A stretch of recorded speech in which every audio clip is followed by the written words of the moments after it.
What if losing 50 pounds actually left you with a slower metabolism than when you started? In other words, you're going to be blowing up if you haven't changed your lifestyle after you lost that weight. We're going to be delving into that, Ozempic, and GLP-1, whatever that is, right after this.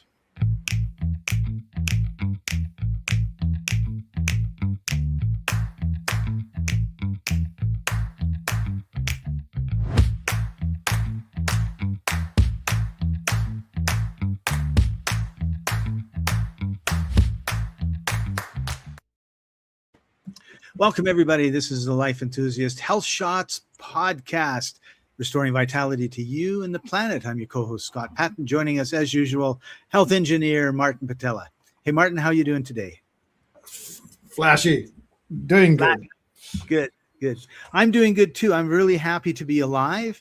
We're live on August 12th, 2026. I happen to be in the country of Colombia, in the city of Medellin, and we had a 7.4 earthquake about 300 miles south something of us, which resulted in over 250 deaths, and 2,700 people are missing, which by missing they mean they're under rubble somewhere. And so the death toll will no doubt increase, which is one of the things that we need to, I guess, reminding of every once in a while. We're alive, we're breathing, we're healthy, we don't have a building on top of ourselves. Life is good for us. Yeah, life can be cut short very easily. In seconds. And I'm in my apartment here, and it was shaking, and it felt like a big construction truck was on the road rumbling by, except that it was over a minute, which wasn't a truck. And I'll tell you, it freaked everybody out. Yeah. Hi, George. Welcome. When the body feels threatened, it jetsons that muscle mass. Yes. That's an interesting point, George. Exactly. You know what happens? Your adrenals react, kick out cortisol, and cortisol says, I need a lot of available energy, and that's glucose. And so if you have just eaten a donut, cortisol is okay. But if you have not, then it says, just dump everything, and it starts melting muscle in order to have available glucose. And then the danger was only imagined. You didn't actually jump up and run or bounce or kick or whatever. You just sat there holding the steering wheel in your hand. The next thing that happens is high glucose triggers insulin, and insulin triggers conversion of available energy right back into belly fat. So you are right. You're melting your muscle and trading it for belly fat. Do we ever do anything the right way? Well, before you answer that question, we specialize in helping people escape the industrial food and drug trap by understanding your unique genetic blueprint, your metabolic type. And with that, you can turn chronic degenerative problems into restoration and pain-free living. And that is our message of hope. That is the good news, the gospel of Martin. We're going to be writing a new chapter in the Bible. Oh, boy. God, just what we needed. Listening to no pressure, Martin.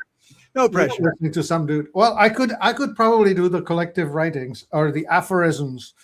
You're digging your grave with your fork. That's right. Okay, so let's talk a little bit about Ozempic. Why, first of all, why is it popular? I guess because people think it works. It's a shortcut. Scott, the pharmaceutical industry has been selling you the easy button or the silver bullet or this one thing you need to do and your problem is gone. That's the seduction of the marketing, and it's the seduction of the medical industry, pharmaceutical medical industry. Yeah. And I would take it, I would add greed to that statement. And I would also take it as most of the medications that we have are based on, let's say, a molecule that is found in a plant. If I can or an animal. Or in an animal. So they take that one molecule and they turn it into a medicine, whereas the plant has millions and zillions of molecules, and who knows what all those other ones do that might be beneficial. Yeah. The synergy, right? Yeah. That's the pharmaceutical mindset. It's called reductionism. And what they say is, what is the one thing that makes this thing go? Yeah. Right? And In an automobile, for example, in the combustion engine, what is the one thing that makes it go? Okay, maybe it's the spark. And we start focusing on the spark plugs and the timing of the spark, and we will ignore the fuel. or you ignore the tires. Oh yeah, like that. Right. Mhm. Okay, so people say I have Ozempic, and there's studies that show that your appetite is reduced. If you don't eat as much, you lose weight, you get weight loss, you get better blood sugar control. But there's a whole bunch of concerns that come along with this as well. Well, it's a GLP-1 peptide. Okay, peptides are regulators, and this GLP-1 glucagon-like peptide-1 is a thing that essentially tells your body that it's full and that it has plenty of energy and don't eat. And the one thing it does, it slows down the emptying of your stomach. So your tummy works slower. Not tummy, stomach. Stomach. All right. I got to get the right words. Okay. Well, really, anyway, so the main point is this. You eat something and you feel full, and you feel full and full and full. And so you eat breakfast and you're done for the day because you stay full. The problem is that it can actually give you paralysis of your stomach. So I'll get it right one of these days. It's only been 25 years. But anyway, so there you are with your paralyzed stomach, not able to digest anything. And when you get off the medication, it's still paralyzed, right? Oh, yeah. Doesn't change.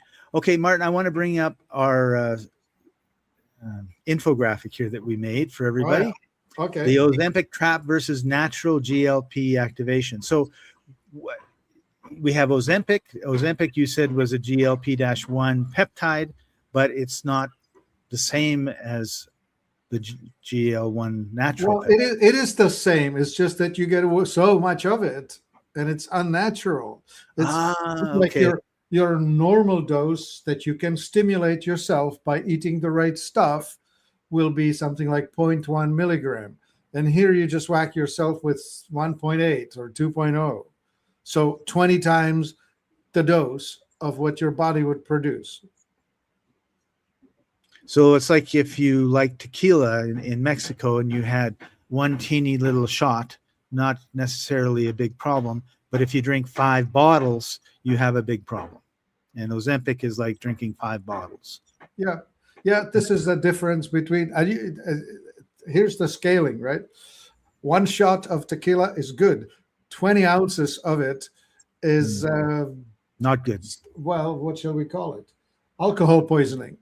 Poisoning, yeah. Okay. Right.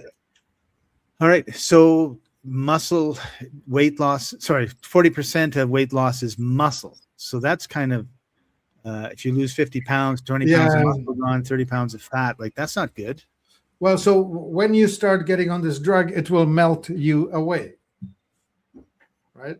And it's doing it the wrong way. So, yeah, you're wrong way. Right. If you are not exercising at the same time as taking this drug, you're going to experience a massive amount of muscle loss. And the chances are, if you're overweight to begin with, you're probably not into exercise that much. Yeah. And because if you're 100 pounds overweight, then your knees are sore, your hips are sore, your back's sore, you're sitting around all day, and it's a lot easier to get a bunch of Doritos and watch Netflix than it is to go for an hour-long walk. Yeah, all that. So I think I have a story to tell. Can I tell a story? Tell a story. I am in Colombia, as I said, and I have a belt. And normally the 4th notch from the thinnest spot is where I am at. And the last couple months, 3 months, I've been in Mexico and here, and I've been walking, and it's been warm, and doing a little bit of exercise, and I'm on my third notch. And to my shock and amazement, today when I notched up my belt, I said, I wonder if I can, because it wasn't tight. It wasn't a third notch tight, which I'm used to. It's a third notch. Oh, it's a third notch. So I went to the second notch, and it was like, wow, it's snug, but it wasn't like, I'm not strangling my tummy or anything. Right. So I've noticed between walking, between the Life Enthusiast products that I'm taking, a little bit of zeolite for detoxing, and then I'm walking. My goal is it's not a lot, it's 2 miles a day, and I'm doing that. And I went up, there's a rock not far from here, and it has 740 steps up to the top, and there's no elevator down. So if you go up, you have to come 740 steps down. And I was amazed, because I've been worried about my knees and everything else. I went up, no problem. I had a few rest stops, took a look at the view and smelled the roses, and it was really wonderful. So I really think that if you, and I know that I've got, 10, 20, 30 pounds more to go, but I think if you put yourself in a routine of exercise that causes you to sweat a little bit, and of course, I feel here I'm eating way better than I eat in Canada. In Canada, I'm surrounded by too many A&Ws, which I love, teen burgers and onion rings and root beer, and there's none here. So if I don't see it, I don't mind, right? And then there's donuts and sweets and all the rest of it. And it's minus 30 degrees. I'm not nearly as active. So I think that if you just give yourself the right lifestyle, your body will help you move in the right direction. And you want the nutrition that you can get from Life Enthusiast. Okay, so the strategy, this is the lifetime patient model, right? Yep. Put someone on Ozempic, they lose a bunch of their muscle, now they become a lot weaker, now they break down easier, and you're getting $1,000 a month recurring revenue rather than curing root cause obesity. Well, interestingly, Trump has scored against the drug companies, and he says, you will have to sell a drug at the most favored nation price. So if you sell it for $100 anywhere on the planet, in the United States, it's going to be $100.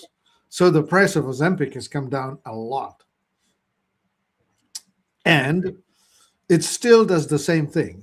It still causes you to get this get out of jail card for free, right? So you can still eat against your endocrine dominance type. You can still be pretending that your food addiction is fine. You just don't get the consequences. Right. But there are unintended consequences, and they are in the middle of the white thing. The fat only rebound. When you stop using this, you will be gaining fat, not muscle. And people do. Yeah, because your lifestyle is not one of exercise. Like people that take Ozempic don't go to the gym for 2 hours a day while they're taking it or after they take it, right? So that's the main trouble, right? It's the easy button. I'll take Ozempic, I'll lose all the fat, I'll be skinny and whatever. Have you seen the photographs online of people with the Ozempic face? No. Yeah, try a search online one day and search Ozempic face. You'll see, because what happens is you're losing fat everywhere, and of course, normally you have fat in your face, right? And all of a sudden you start looking sallow. With aging, you have two consequences: sagging and sinking. Sagging is the slackness of the connective tissue. Sinking is the loss of hydration and fat. And away you go. There you go, sagging. So let's take a look at the natural protocol, activating your L cells. So I don't know, what is an L cell? L? Yeah, the black part. I don't know. I didn't put that thing up. All right. So we have protein, and fiber. Yeah. And alternating bites of protein and fiber can reduce blood sugar spikes by 29 to 40%. L cells. I don't know what L cells are. Okay. Interesting. What the heck? Well, I tell you what happens is you can stimulate the GLP naturally, depending on your endocrine dominance. If you are the adrenal type, you can actually get by eating all kinds of carby foods without a penalty. But if Mm, you're the thyroid type, that's you me. walk past the bakery door and you gain half a pound, just like Yep. that. That's what I just smell the bakery and I go, oh yeah. And then I got to let my belt out. Yeah. So there are 8 GLP-1 buttons. All right. So we can activate these sensors using sauerkraut, garlic, onions, omega-3s, high quality animal proteins. Right. So you're talking about essential fatty acids, especially omega 3s, microbial supplementation with the fermented foods, and sulfur rich supplementation. You can go with MSM, but you can also go with onion, garlic, and whatever else is the sulfury foods. Probably all the cruciferous vegetables like cabbage, broccoli, bok choy, su choy, all that. Right, right. And we talk about this often, but weight training is so important. You want to build up muscles because your muscles they burn the fat, right? Yeah, and they store the energy, and your Energy. resting metabolic rate goes up with muscle. Fat has no circulation, muscle has constant circulation. Yeah. So preserving muscle should be a high priority. And I'll tell you, when you're young and you have lots of muscle, work really hard on preserving that muscle because when you get older and you try to, build that muscle back, it's a long, sorry process. I have a Yeah, friend who was in his 20s. He was one of the Chippendales. So, like he was like buff, right? yeah, And so now he's in his 30s and he's giving me a hard time because I have a bit of a pot. And he's saying, yeah, man, I just go in the gym and well, I exercise and it just drops off like crazy. Yeah, yeah, okay. Well, wait till you're my age.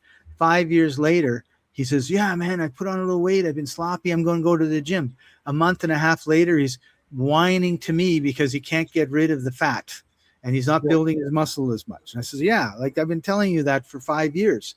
You didn't believe me. So take our advice, everybody. If you're working out, do everything you can to keep working out. And if you're not working out, start because I'll tell you, it's so important to keep that muscle. yeah, absolutely. Resting metabolic rate and your ability to store energy. When you lose your muscle, you lose actually the reserve. For example, you want Yes. to go for a walk, a hike, something serious. Let's just say that you need 400 or 500 calories on that walk. Well, you're not eating, you need it stored. Well, your muscles can store maybe 1,500 calories at most. Your liver will store maybe 150 calories, period. That's it. And then you have to eat again. Right. What Anyway, about, go ahead. no, you go. I was going to say, what about your fat? Won't you be burning fat? You will be burning fat after you convince it. But here's what happens. First, you burn circulating glucose, then you burn circulating fat, then you start releasing glucose from your muscles directly, and only then you start activating the visceral fat or the belly fat to release it from the storage. From the storage, yeah. Yeah. So it's tough. All right. So one of the things you want to be eating is quality protein, and you want to pair that with fiber, as we have in the infographic here. Yeah. So Scott, I want to tell you, protein is crazily overrated. Okay. We only need something like 90 or 100 grams of protein a day, which is about the size of the palm of my hand. It's a half of a chicken breast or a 4 or 5 ounce piece of steak. You do not need to eat the 12-ounce steak, most of us anyway. What you do need is actually eat fat. Like your type, my type, we both are the same. The thyroid dominant, we activate our bodies correctly when we push fat. That's how we stay slim. Right. So coconut oil, using olive oil on our salads. Yes. And stewed meats with all the fat left in. Yeah, George says that's true. 100 grams per day is sufficient. That's why vegetarians can get by, because there's enough protein in vegetables to make it up. Right. So let's talk a little bit about the fiber part of this. What would be a good fiber? I remember when oat bran was all the rage 40 years ago. Well, all the vegetables are fibrous. All the beans are fibrous. The most famous ones, of course, are the oligosaccharides, inulin. So agave inulin or chicory inulin or dahlia inulin, those are the fibers that your microbes just love. Like you give it to your gut, it thrives on that. Okay. But all the fibrous things, root vegetables are great. Surprisingly, potato doesn't have much fiber. It's just straight starch. Right. So John went out and he got an image for us to share. All right, Just go ahead. going back for a second, this is the Ozempic face. Guess which side is the post-Ozempic? I would have to say the right side looks like it would be posted. You have lost your subcutaneous fatty padding, and now all of the underlying structures are showing. Yeah. You're showing more muscle, and you are just, it's as if you aged. You look definitely a lot older on the right, don't you? Yep. There you go. So don't take Ozempic if you don't want the Ozempic face. But Martin, I feel like I need something. It's a pill or whatever Ozempic is. It helps me do something. And surely there must be some sort of natural thing. Well, you make your own, Scott, by eating the right thing. So put yourself on a diet that's got decent amount of protein, high amount of fat, and low amount of starch. Right. And spike it with some sauerkraut, just like you said. Strataflora, for example, is that sort of a thing, right? Like as you started listing this thing, I said, well, that's just Strataflora. Go get that. And here it is. Surprise, surprise. I remember a woman calling me up and said, Martin, I started on Strataflora, changed nothing in my diet, and I've lost 7 pounds in the last 2 weeks. Awesome. All right, so let's talk a little bit about Strataflora. Well, it's a stack, right? So you have the probiotics, which is the microbes. You have the prebiotics, which is all the fibers and whatever. You have a whole bunch of herbs that are helpful in calming down things that are needing calming down, and a bunch of stimulants that are needed to boost things up. For example, milk thistle, right? That's one of the supplements that are supremely useful to help your liver and also to help your metabolism. It's in there, as is Turkish rhubarb, as is slippery elm, all the famous things that are supporting nutrition. Yeah, it's a fairly longish list. Yeah. What else do you want to say about it? Keep a bottle in your freezer and use it whenever you need. And then if you are overweight, then use it quite a bit. Right. Yeah, it's the only other thing I was going to say was when you take a look at the list of ingredients, I would challenge anybody to find very many other products that have this amount of things in it. Right. So we put a very broad list, 77 different species of the microbes. What's really interesting about the microbes is that they proliferate and multiply very quickly in the right environment. So this is like a broad spectrum of seeds. Think of an alpine meadow. It has a whole bunch of different plants, red ones, white ones, tall ones, short ones, green ones, whatever, right? Right. So if you could collect all of those seeds and throw them on some dirt, you will grow an alpine meadow. Well, here's the same idea. We have all these different species. You just throw them in and let the terrain support them. They'll grow. Right. Whereas most people have a desert or a meadow full of weeds. Right. Yeah, Not good. that's the thing, that you may be missing the right ones. So let's talk a little bit about holy tea. Okay, so that's the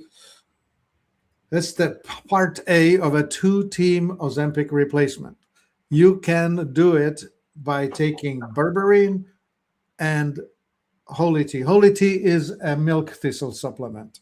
Well, it's a holy thistle. That's how it got its name. Holy thistle. There are 4 different types of thistle in this, and you make this by just brewing the tea and drink it.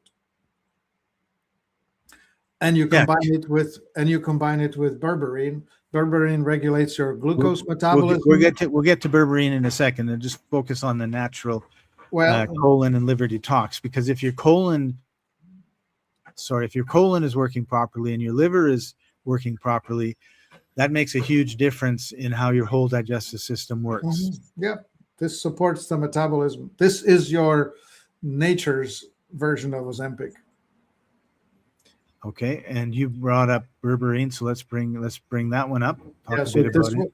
So the holy tea, that's an alcohol extraction. This one, the holy tea is a water extraction. This is an alcohol extraction. So that means you need an organic solvent to get stuff out of roots. And there's a bunch of roots that we soak in alcohol and extract those organic compounds out of it, all these alkaloids. And there you go. You will have a better glucose management when you have this on board. Oh, thanks. George says, I'll be purchasing this berberine this afternoon.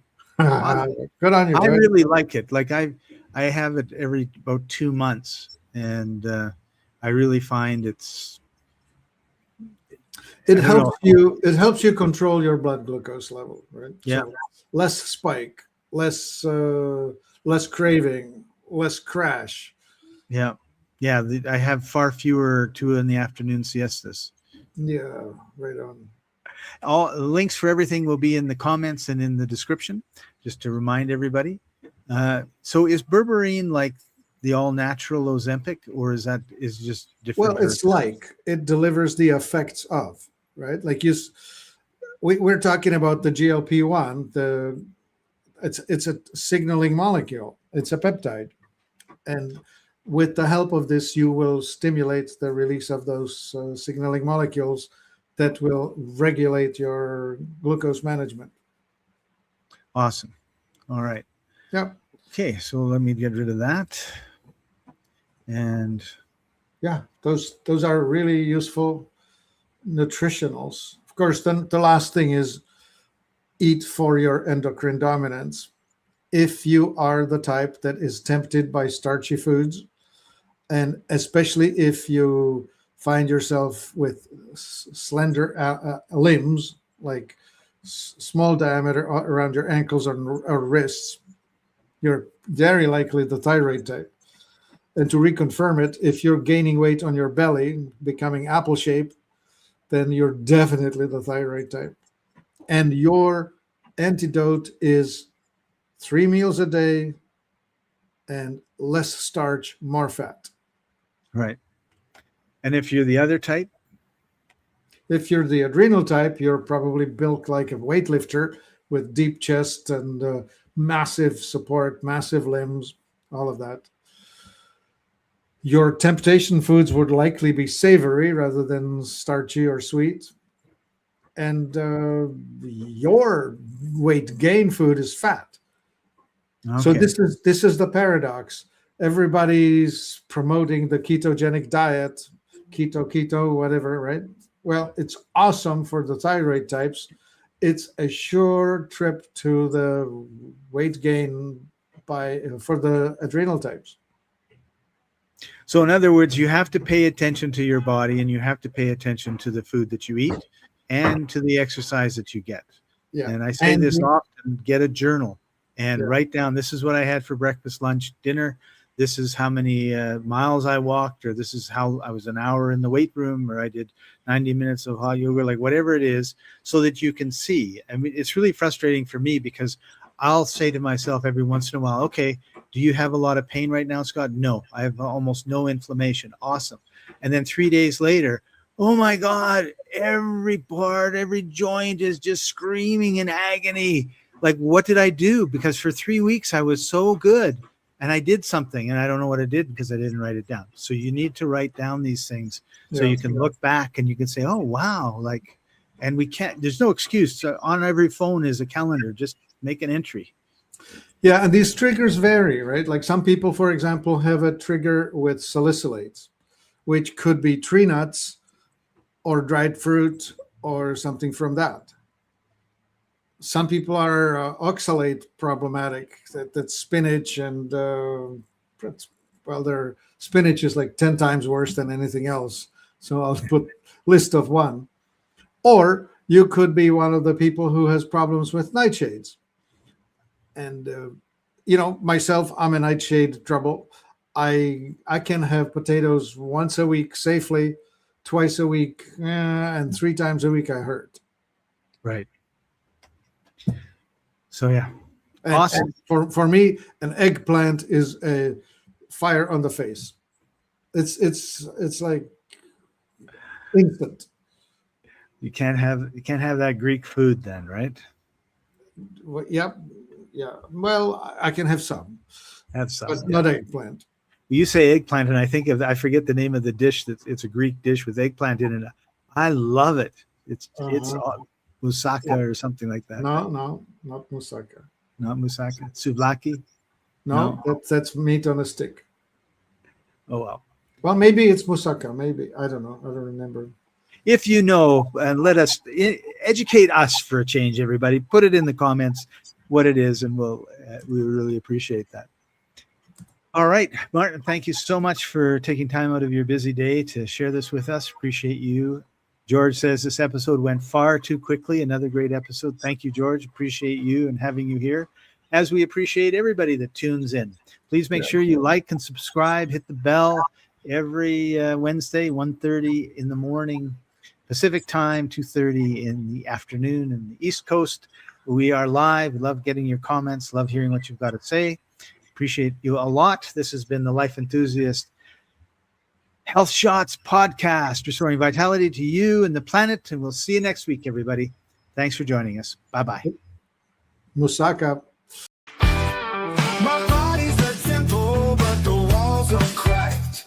Stuck in the rubble of the years I've stacked. Stagnation in my veins like a river to the dust. Toxic whispers in the wind, but I gotta rebuild. I must.